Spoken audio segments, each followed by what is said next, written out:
Sa pagkarinig ni Snakey na gusto ni Simp na pumunta sa front line, ipinaliwanag ni Snakey na napatay ni Simp ang isang enforcer. At kahit pa pumunta siya sa front lines, ituturing lang siya ng hukbo ng Chin na parang cannon fodder. Sabi niya, maswerte na si Simp kung mabuhay pa siya ng kahit isang araw doon. Si Simp, kalmado gaya ng dati, ay nagpaliwanag na lubos siyang hindi naintindihan ni Snakey. Sabi niya, hindi siya papunta sa front lines ng Chin. Sa halip, pupunta siya sa front lines ng Chu. Dagdag pa niya, siya ay mula sa Chu, ang mga magulang niya ay taga Chu rin, at ngayon sila ay nasa Chuyang City.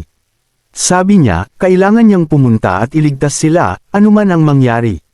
Nagalit si Snakey nang marinig iyon at sinabing walang makapipigil sa hukbo ng Chin, tinawag na walang pinagkaiba sa pagpapakamatay ang plano ni Simp. Idinagdag din niya na nilalabanan ni Simp ang sarili niyang sekta, na maaaring magdulot pa ng mas maraming gulo. Sinubukan ni Simp ipaliwanag na bilang isang cultivator, hindi niya maaaring putulin ang lahat ng ugnayan sa mundo ng mga mortal at baliwalain ang mga taong pinahahalagahan niya. Nangatwiran si Snakey na kung patuloy na magkukultivate si Simp, at umabot sa immortalidad, kung gayon wala ng halaga ang pamilya at mga bansa. Sabi niya na kapag naging immortal na si Simp, ang Chin at Chu ay hindi naiiral pa sa kanyang mundo. Sumang-ayon si Simp, sinabing nauunawaan niya ng mabuti ang mga prinsipyong iyon. Ngunit nang tanungin ni Snakey kung bakit gusto pa rin niyang umalis sa kabila ng pagkaalam nito. Sumagot si Simp na hindi lang siya mapakali kapag naiisip niya ang mukha ng kanyang mga magulang. Sa pagkarinig noon, tahimik si Snakey at tiningnan siya ng seryoso, na napagtanto ang determinasyon nito. Lumuhad si Simp na ang noo ay nakasayad sa lupa, at magalang na humingi siya ng pahintulot sa kanyang senior, na sinasabing kung siya, si maliit na Chu, ay mananatiling buhay. Susuklian niya ang kabutihan ni Snakey ng 1,000 beses. Habang patuloy siyang humihiling, napagtanto ni Snakey na hindi niya ito mapipigilan. Sabi niya, wala siyang dahilan para pigilan siya, at nag-aalala lang siya para sa buhay ni Simp. Sa pagkarinig noon, taos-pusong nagpasalamat si Simp kay Snakey sa pagpapahintulot na pumunta siya sa front lines ng Chu, na may pasasalamat sa kanyang mga mata. Mabilis siyang tumayo at nagsimulang kumilos. Sinabing tiyak na gagawin niya ito. Tahimik siyang umalis, at hiniling kay Snakey na hintayin siya. Ipinangangako na babalik siyang buhay anuman ang mangyari. Umalis si Bro na parang kasukdulan ng isang pelikula. Walang plano, punong-puno ng emosyon. Pinanood ni Snakey siyang umalis, na pagtatanto na kung saan man pupunta si Simp ngayon. Wala na siyang karapatan na makialam o kontrolin ang kanyang mga pagpipilian. Tahimik niyang tinanggap na wala ng utang si Simp sa kanya, kaya hindi na niya ito dapat ituring na parang isang alipin ulit. Gayunpaman, may maliit na bahagi sa kanya na nananatiling nag-aalala para kay Chu. Alam na ang pinili niya ay medyo napakawalang ingat. Maaaring isa itong pagpapakamatay. Bigla, nahanap ni Snakey ang perpektong salita para ilarawan ang desisyon ni Simp. Pagkapasok ng salita sa kanyang isipan. Naalala niya ang isang pag-uusap na minsan ay naranasan niya sa cauldron. Noong lumabas ito mula sa katawan ni Snakey, at sinabi sa kanya na kahit na itatag na niya ang kanyang foundation, kulang pa rin siya sa tunay na perfection. Isang bagay na tinatawag na rebellion. Ipinaliwanag ng cauldron na kung wala ang reverse scale sa kanyang noo, si Snakey ay mananatili lang na isang simpleng ahas. Naalala iyon, bumaligtad si Snakey na nakasabit sa isang puno.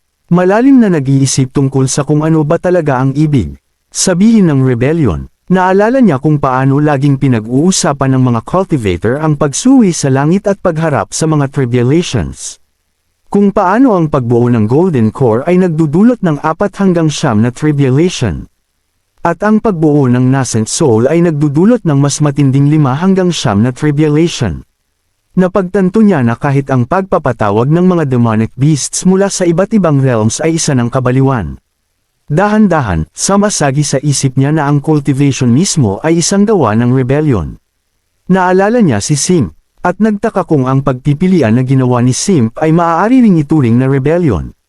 Bukod pa rito, naalala niya na maliban sa mga spell Jade Sleeps, binigyan din siya ni Simp ng ilang aklat mula sa sekta ng Banshan.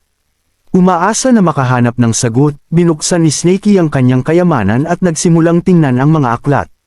Ngunit sa sandaling binuksan niya ang mga ito, isang kakaibang enerhiya ang lumabas, na nag-iwan sa kanya na lubos na nalilito.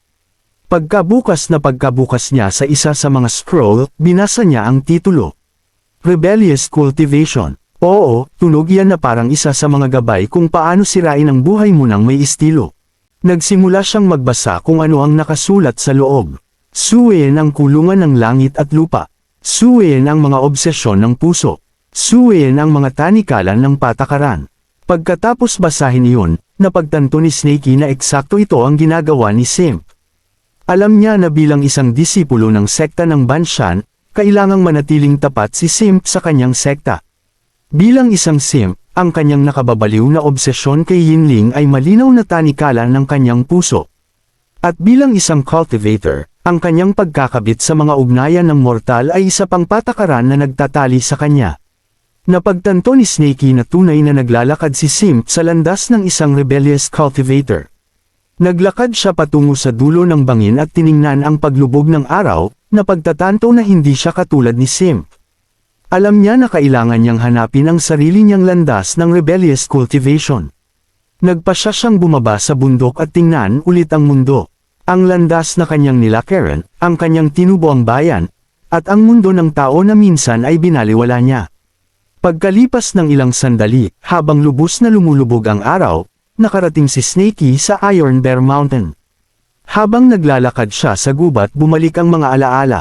Ito ang lugar kung saan minsan siyang naghari tulad ng isang hari. At ang parehong bundok na kalaunan ay nawasak ng isang malaking sunog. Sa pagtingin sa paligid ng kagubatan, nagtaka siya kung ang mga sunog gubat ay maaari bang talagang masunog ang lahat, dahil laging may bagong buhay na tumutubo pabalik kasabay ng hangin ng tagsibol.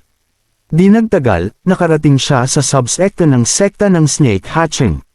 Habang maingat niyang sinusuri ito, napansin niyang ito ay muling itinayo. Ngunit ang pinakamalakas na miyembro doon ay nasa early foundation establishment stage pa lang. May isa lang na cultivator sa antas na iyon. Ang iba ay mas mahina. Napagtanto niya na ang subsekta ay marupok, walang tamang formation o depensa, at ilang cultivators lang ang sumusubok na panatilihin itong buhay. Mabilis niyang ginamit ang kanyang kasanayan, ang Spirit Probe, para mag-scan ng mga cultivators. Iniisip na kung makaligtaan niya ang isang malakas, maaari siyang mapunta sa malaking gulo dahil sa pag-istok sa subsekta.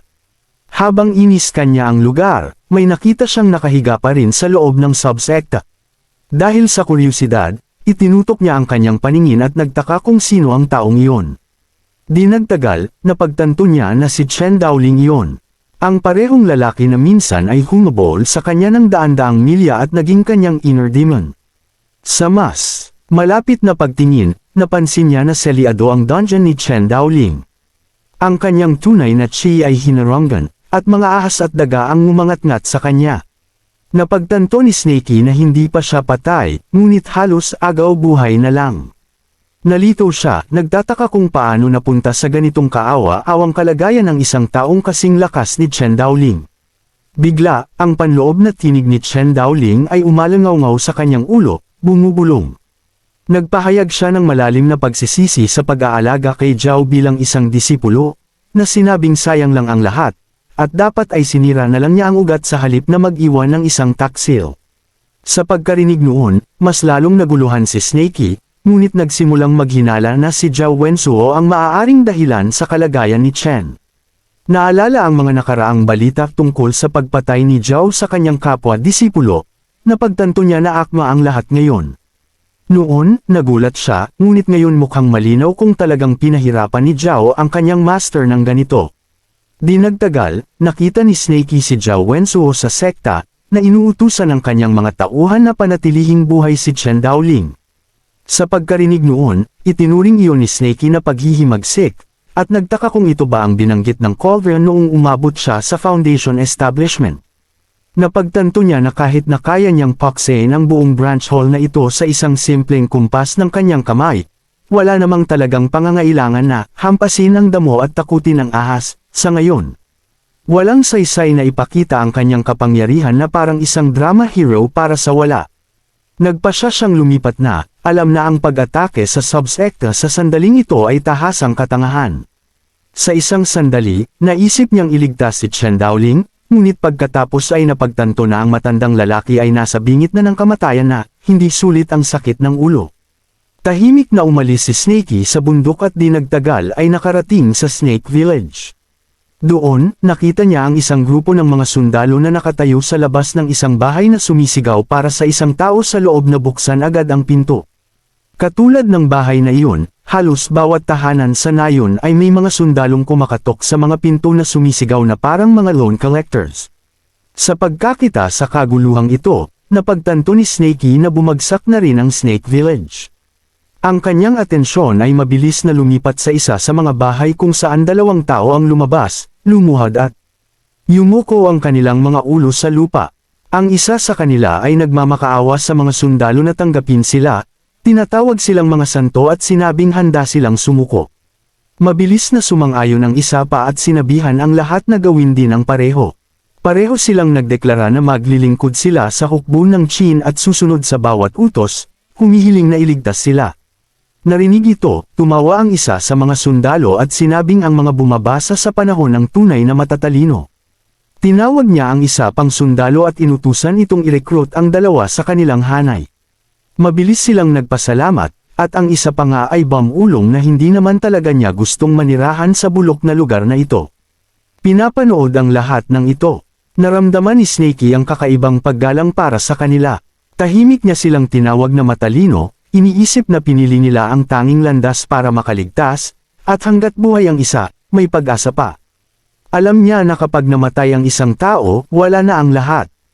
Walang respawn, walang extra lives. Bigla, dahan-dahang hinayla pabalik ng isa sa mga lalaki ang kanyang mga kamay at bahagyang itinikos ang kanyang damit. Napakunot noo si Snakey, nalilito at alerto, sinusubukang alamin kung ano ang balak ng lalaki. Mabilis niyang napansin ang lalaki na humugot ng kutsilyo mula sa kanyang likuran at sumugod patungo sa mga sundalo na may nakamamatay na intensyon. Doon napagtanto ni Snakey na isa itong patibong. Hindi kailanman nagbalak ang mga lalaki na sumali sa hukbo ng Qin, at nagpapanggap lang sila sa simula't simula. Habang sumusugod pasulong ang dalawang lalaki, malakas silang sumigaw. Nagawang saksakin ng bawat isa ang isang sundalo, matagumpay na nasugatan ang dalawa sa kabuuan, na ikinagulat ng lahat sa paligid. Gayunpaman, ang pinuno ng mga sundalo ay agad na nagalit. Inilabas niya ang kanyang kapangyarihan, sumisigaw sa mga mortal, tinatanong kung talagang naghahanap sila ng kamatayan. Gamit ang apoy, pinabagsak niya ang dalawang lalaki sa isang atake lang. Sa paghino nila, sumugod ang ibang mga sundalo at pinatay sila. Napagtanto ni Snakey na ang mga lalaking ito ay ordinaryong mortal, nagtangkang hamunin ng isang taong mas malakas kaysa sa kanilang sarili, halos nagpapakamatay ng may ganap na kamalayan.